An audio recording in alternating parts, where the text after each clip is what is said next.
दोपहर के 2 बज रहे थे। घर का दरवाज़ा खुला ही था। सौम्या हॉल में बैठकर खाना खा रही थी। अभी पहला निवाला मुंह में लिया ही था कि घर के बाकी सदस्य चेहरे पर उदासी लिए घर में घुसे। सौम्या ने अपना खाना जारी ही रखा। सौम्या को इस तरह खाना खाते देख सासू माँ ने ताना कसा, यहाँ तो हम सबका खाना छूट गया है और इसे देखो, आराम से बैठकर खाना खा रही है। यही होते हैं बहुओं के लक्षण। सौम्या ने उनकी बात को सुना अनसुना किया और अपने खाने पर ही फोकस रखा। सासू माँ ने हाथ नचाते हुए कहा, यहाँ कर्जा उतारने के चक्कर में मेरे और छोटी बहू के सारे गहने बिक गए। हमारी जान मुंह को आ रही है और इसे देखो, कोई फर्क ही नहीं पड़ा। खाने में देखो हलवा पूरी खा रही है। पहली बात तो यह है कि घर में होता क्या है मुझे नहीं पता।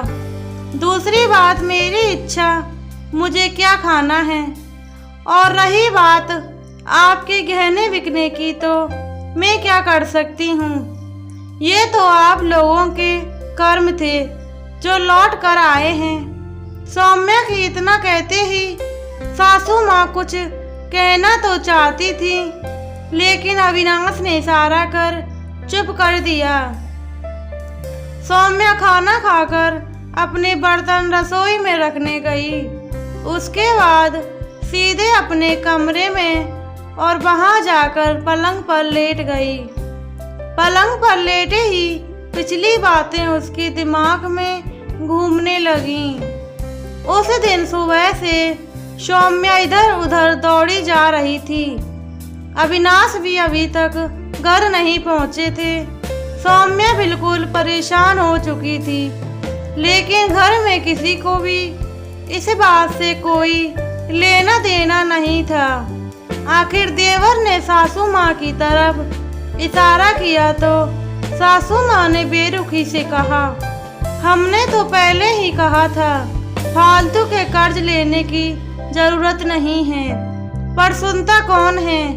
रख दिए अपने गहने गिरवी, अब परेशान हो रहे हैं।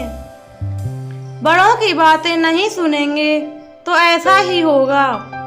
एक बार तो सौम्या के मन में आया कि जवाब दे दूं कि अगर आप साथ देती तो शायद यह नौबत नहीं आती, पर फिर चुप रह गई। एक तो वैसे भी दिमाग खराब हो रहा था और अविनाश घर पर भी नहीं आए थे। ऊपर से घर में बैठे लोग साथ देने की जगह छींटा कसी कर रहे थे। खैर सौम्या ने ध्यान ही नहीं दिया। अभी भी उसकी नजरें दरवाजे की तरफ ही लगी हुई थी। उसे इसी तरह छोड़ सबने शांतिपूर्वक अपना खाना खत्म किया और अपने अपने कमरे में जाकर आराम करने लगे। थोड़ी देर बाद अविनाश घर में आता हुआ दिखा। तब जाकर सौम्या की जान में जान आई। उसकी आंखों में आंसू आ गए। कितने प्यार से पापा ने वो गहने उसकी शादी में दिए थे। कुछ गहने तो मम्मी के थे जो उन्होंने खुशी खुशी अपनी बेटी को दिए थे।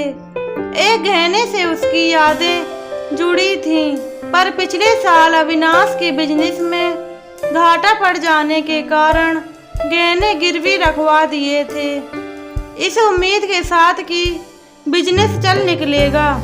पर ऐसा कुछ नहीं हुआ। उल्टा वो पैसे भी डूब गए, क्योंकि उसी बीच ननद प्रतिमा की शादी पक्की हो गई और जो पैसे बिजनेस में लगने थे वो उसकी शादी में खर्च हो गए। एक दो बार अविनाश ने मना किया तो सासू माँ ने अच्छा खासा हंगामा खड़ा कर दिया। थक हार कर अविनाश को वो पैसे शादी में देने ही पड़े। अब नौबत यह थी कि ब्याज देने के पैसे तक नहीं थे। बैंक के 2 बार वार्निंग कॉल आ चुका था। कुछ समझ नहीं आ रहा था कि आखिर क्या करें। सासू माँ और देवर से मदद भी मांगी, पर उन्होंने साफ मना कर दिया, यह कहकर कि हमें पूछ कर कर्जा लिया था क्या, जबकि उन लोगों का काम भी अच्छा चल रहा था। खैर, खाना लगाकर सौम्या अविनाश की थाली बाहर लेकर आई तो अविनाश हॉल में ही नहीं था। दूसरे कमरे से कुछ आवाजें आ रही थीं। थाली वहीं टेबल पर रख उस कमरे की तरफ बढ़ी, पर वहां हो रही बातचीत सुनकर उसके पैर वहीं ठिठक गए। सासू माँ पति और देवर की बातें सुनकर ऐसा लगा कि किसी ने पैरों को जंजीरों से बांध दिया है। कहाँ घूम रहा था इतनी देर तक अविनाश? कुछ नहीं माँ, बस अपनी पसंद की मूवी देखने गया था, पर पता नहीं क्यों सौम्या के लिए थोड़ा बुरा लग रहा है। अब हम क्या कर सकते हैं? अपने पापा के लिए इलाज के लिए अपनी एफडी दे दी, पर ननद की शादी के लिए पैसे ना निकले। क्या हुआ, उसके पापा तो मर गए और पैसे भी डूब गए। हाँ, अगर भाई के बिजनेस के घाटे का बहाना ना किया होता तो भाभी गहने भी ना देती।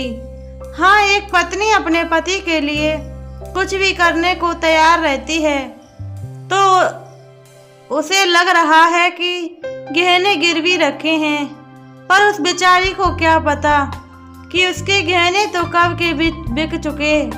अगर एफडी ननद की शादी के लिए देती तो गहने तो कम से कम रह जाते। सौम्या ने अचानक कमरे का दरवाजा खोल दिया। एक पल के लिए तो सबकी बोलती बंद हो गई। थोड़ी देर पहले जिन आंखों में नीर भरा हुआ था, अब उनसे अंगारे बरस रही थी। कमरे में पहुंचकर सबसे पहले अविनाश के गाल पर थप्पड़ रसीद किया।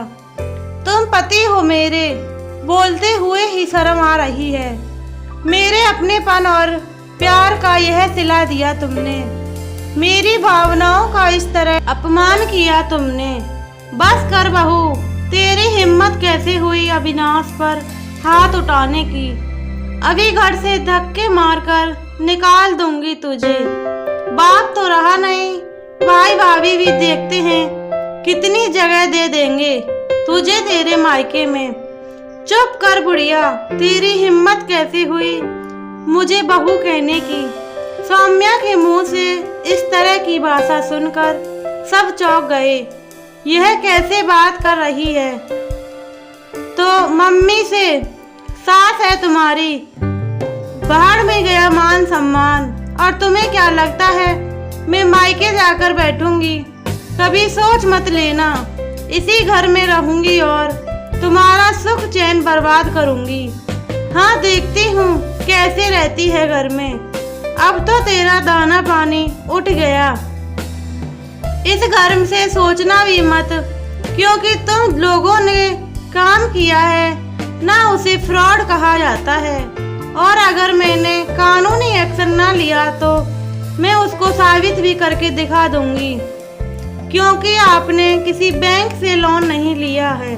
आपके पास ऐसा कोई पेपर्स भी नहीं है। पढ़ी लिखी हूँ, कानूनी दाव पर मुझे खेलने आते हैं। इसके अलावा पूरे समाज में थूथू होगी वो अलग, मुझे फर्क नहीं पड़ेगा, क्योंकि बेशर्म लोगों के घर में रहना है तो बेशर्म ही बनना पड़ेगा। वहाँ से सौम्या सीधे पुलिस थाने गई और सबसे पहले उसने पुलिस थाने में लिखवाया कि अगर मुझे कुछ भी होता है तो उसके जिम्मेदार मेरे ससुराल वाले होंगे।